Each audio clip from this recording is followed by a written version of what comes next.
Success has a strange way of making you deaf. The more money I made, the less I listened. At 38, I had everything most people spend their entire lives chasing. A thriving company. A beautiful lakefront home. Luxury cars. Magazine interviews. People called me a self-made millionaire. I believed every word. Because when everyone keeps telling you you're right, you eventually stop wondering if you're wrong. Then one rainy afternoon, I met an old man sitting alone on a weathered park bench. His clothes were plain. His hands showed the marks of a lifetime of hard work. He wasn't asking for money. He wasn't trying to sell me anything.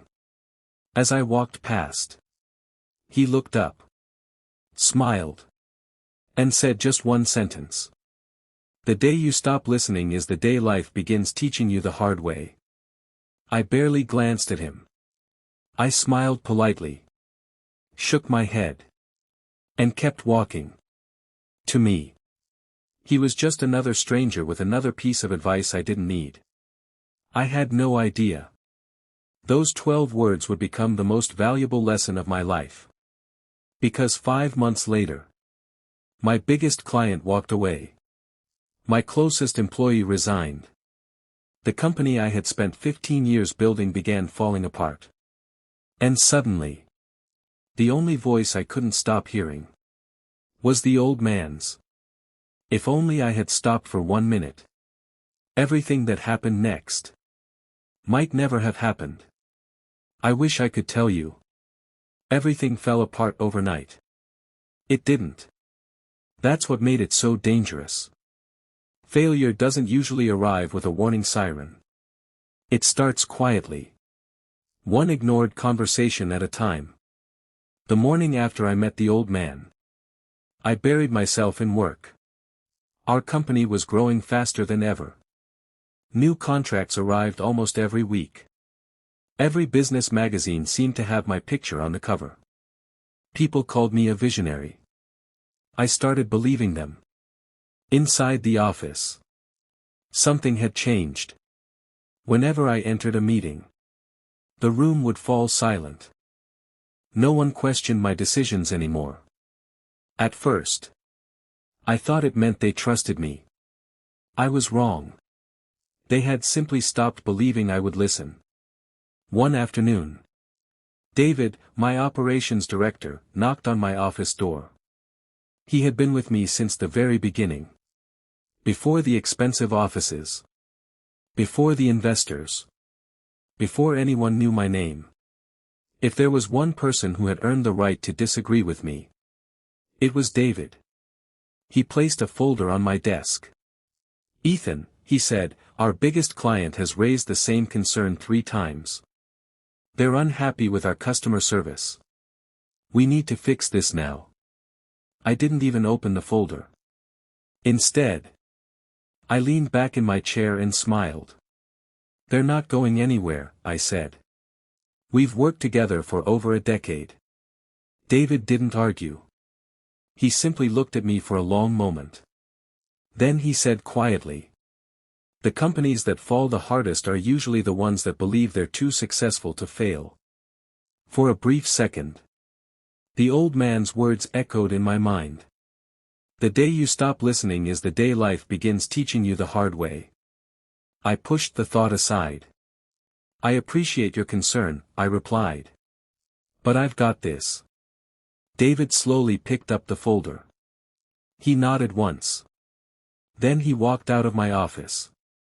I watched the door close behind him, never realizing that I had just ignored the 2 wisest people life had placed in my path.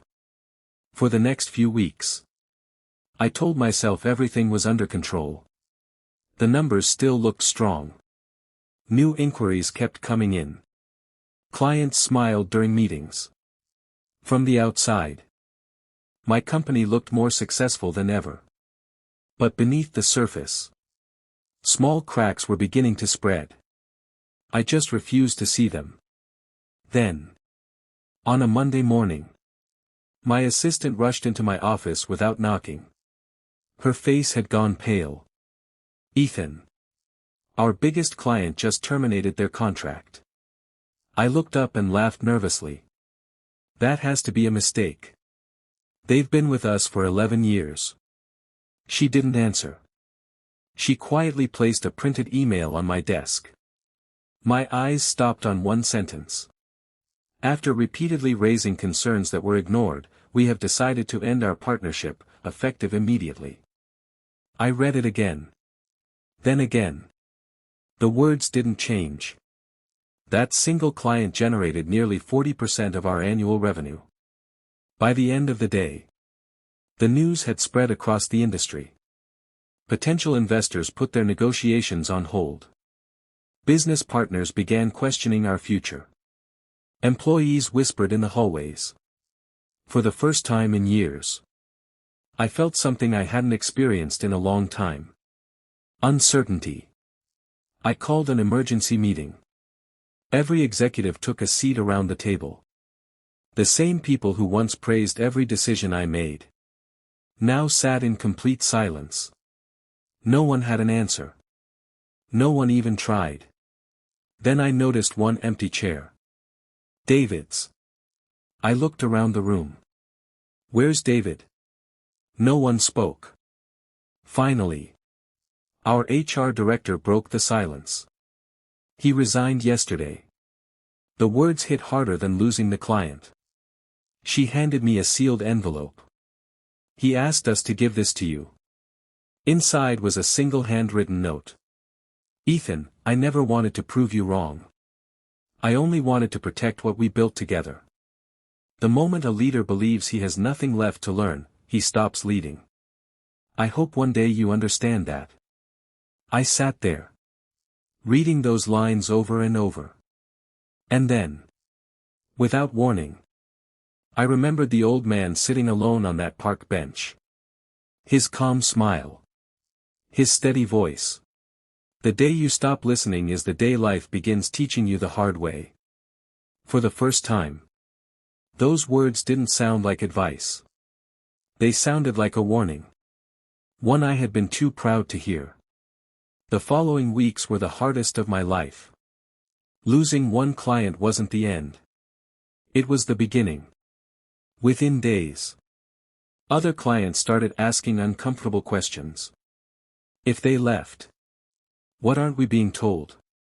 Some renewed their contracts. Others quietly walked away. One after another. The foundation I had spent 15 years building began to crack. Our revenue dropped. Projects were cancelled. For the first time, I had to make a decision I never imagined. Layoffs. Walking into that meeting, knowing I was about to take away someone's livelihood, was harder than signing any million-dollar deal I'd ever made. Some employees were angry. Some cried. Most simply nodded. One man shook my hand and said, "I hope you find your way again, Ethan." He wasn't blaming me. Somehow, that made it hurt even more. A month later, I sold my second vacation home. Then one of my cars. Not because I wanted to. Because I had to. The magazines that once called me a business genius stopped calling altogether. People who used to ask me for advice stopped answering my messages. It amazed me how quickly success attracts people. And how quickly failure reveals who was only there for the success. One evening, I found myself driving with no destination. Without realizing it, I ended up at the same park. The same weathered bench. The same quiet path. But the old man wasn't there. Only an empty bench. As if life had brought me back to finish a conversation I had walked away from months earlier. I sat down. For the first time in years, I wasn't thinking about profits. Or investors. Or reputation. I was thinking about one question. Why had I become the kind of man who believed he had nothing left to learn? As I stared at the empty bench, I heard footsteps behind me. An elderly groundskeeper carrying a rake smiled at me. "You look like someone searching for answers," he said. I gave a tired smile. "I'm looking for the old man who used to sit here." The groundskeeper looked at the bench. Then back at me. "He hasn't been here in months. He used to tell everyone the same thing. Life whispers before it shouts." I lowered my head. Because life had whispered to me. Through David. Through my employees. Through that old stranger. And I had ignored every single whisper. Now. Life was shouting. I couldn't stop thinking about those words. Life whispers before it shouts. As I drove home that evening, I realized something. My downfall hadn't started when I lost my biggest client. It hadn't started when David resigned. It had started much earlier. The day I began surrounding myself with people who agreed with me. The next morning, I walked into my office before sunrise. The building felt different. Quieter. Smaller. For the first time, I didn't head to my corner office. Instead, I walked through every department. I greeted employees I hadn't spoken to in months. Some smiled politely. Others looked surprised to see me there. Then I reached the customer support team. The department David had warned me about. I asked one young employee. "Tell me honestly. What's our biggest problem?" She looked nervous. "Do you really want the truth?" A few months earlier, I would have said yes. Then interrupted her after the first sentence. This time, I pulled up a chair. "I'm here to listen." She hesitated. Then she opened a drawer filled with complaint reports. There were hundreds of them. Many had my name written across the top. Requests for changes. Suggestions from employees. Warnings from customers. Ideas that could have prevented almost everything. Most had one thing in common. They had never made it past my office. Because I had dismissed them without reading. One by one, I turned the pages. Each report felt heavier than the last. Not because of the paper. But because every page represented a chance I had ignored. Late that afternoon, I found David's old desk. Inside the bottom drawer was a small notebook. The first page contained a quote written in his handwriting. "The strongest leaders aren't the ones with all the answers. They're the ones who never stop asking questions." I closed the notebook. And for the first time in months, I didn't feel sorry for myself. I felt ashamed. Because I finally understood the truth. I hadn't lost my company because the market turned against me. I had nearly lost it.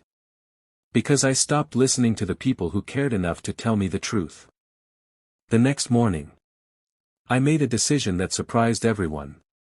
Including myself. I canceled every investor meeting. Every media interview.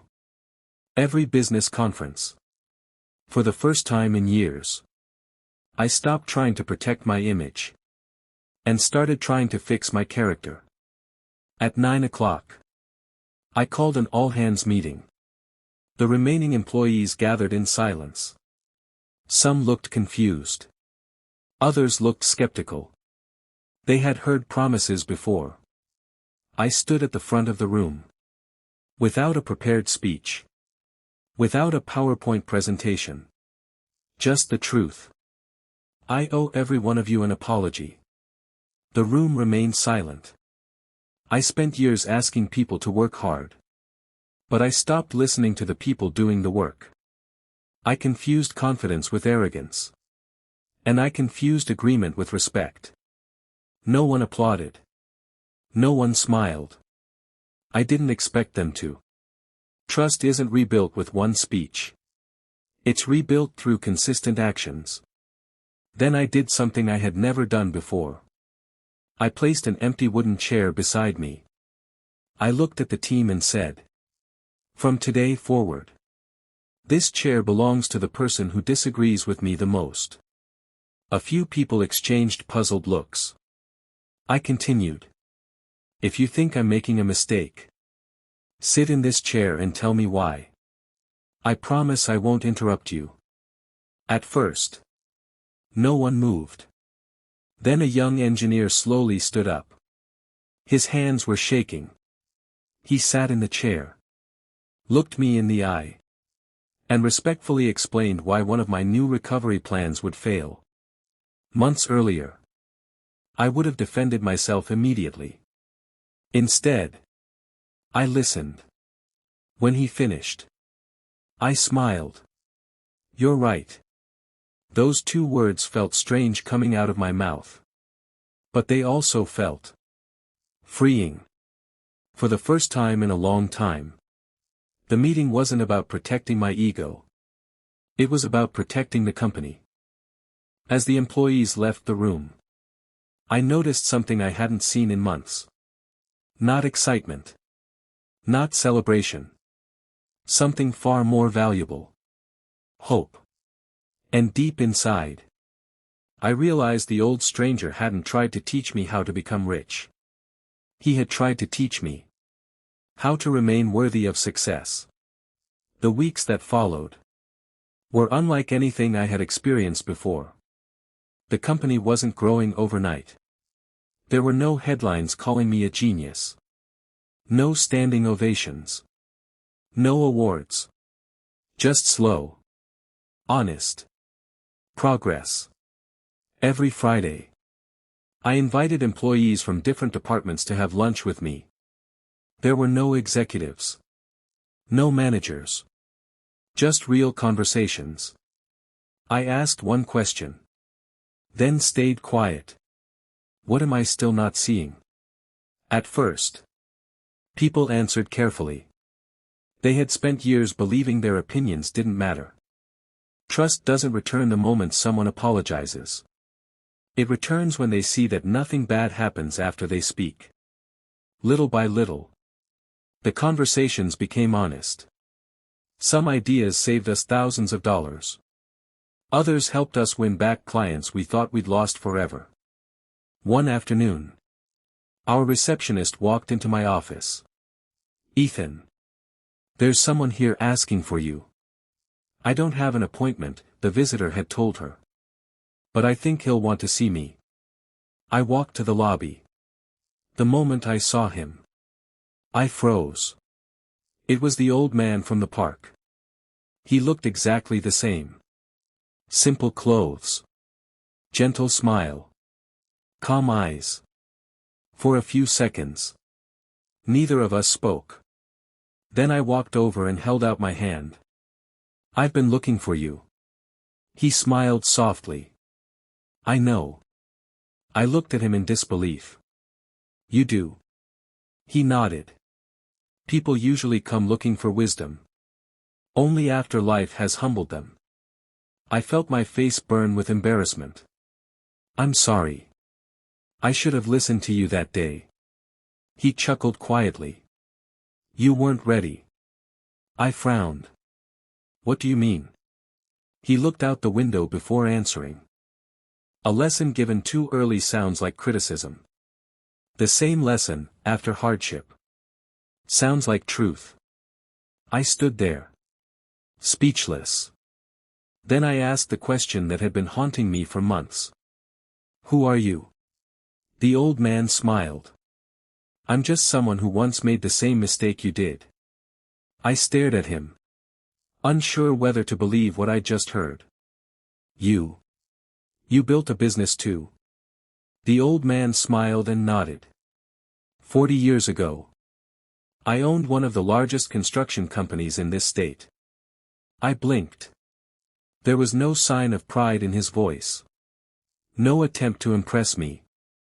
He spoke as if he were describing someone else. I had money, recognition, a beautiful home, and people who admired me. His smile slowly faded. But I also believed success had made me wiser than everyone around me. The words hit me like a mirror. I ignored my business partner. My accountant. My own daughter. They all warned me the company was heading in the wrong direction. He paused for a moment. I called them negative. I said they couldn't see the bigger picture. I already knew how the story ended. You lost everything. He nodded. Not just the company. My marriage ended. My daughter stopped speaking to me. My closest friends walked away. For years, I blamed everyone except the one person responsible. Myself. Silence settled between us. Finally, I asked quietly. So, how did you recover? He looked at me with the same calm eyes I'd seen that rainy afternoon. I stopped trying to rebuild my wealth. And started rebuilding my character. He leaned forward. Money can return. A reputation can recover. But if arrogance becomes your habit, you'll lose everything over and over again. Before I could respond, he reached into his coat pocket. He handed me a small, worn leather notebook. I've carried this for 25 years. Now it belongs to you. I opened the first page. Written in neat handwriting were just a few words. Every person you meet knows something you don't. Listen long enough, and they'll teach you. I looked up to thank him. But he had already started walking toward the door. Just before he stepped outside, he turned back with a gentle smile. Remember, Ethan. Wisdom isn't measured by how much you know. It's measured by how willing you are to keep learning. Then he disappeared into the afternoon crowd. I stood there, holding that old notebook, realizing the greatest investment I'd ever received had cost me nothing. I kept the old man's notebook on my desk. Not as decoration, but as a daily reminder. Every morning, before opening my laptop, I read one page. Some pages contained only a single sentence. Others were filled with short lessons he had learned through failure. One entry stayed with me more than any other. When people stop telling you the truth, they haven't become loyal. They've become afraid. I couldn't stop thinking about those words. So I made one final change. Every month, I invited a different group of employees to meet with me. No managers. No executives. Just honest conversations. There was only one rule. No one would be punished for disagreeing with me. Slowly, the culture inside the company began to change. People spoke more openly. Problems were solved before they became disasters. Ideas came from every corner of the office. Within a year, the business was profitable again. Not because I had become a better businessman, but because I had finally become a better listener. One afternoon, my assistant walked into my office with a smile. The gentleman who gave you the notebook is here. I stood up immediately. Please send him in. She hesitated. There isn't anyone outside. He left this envelope at the front desk. Confused, I opened it. Inside was a folded letter. There was no signature on the front. Only my name. Ethan.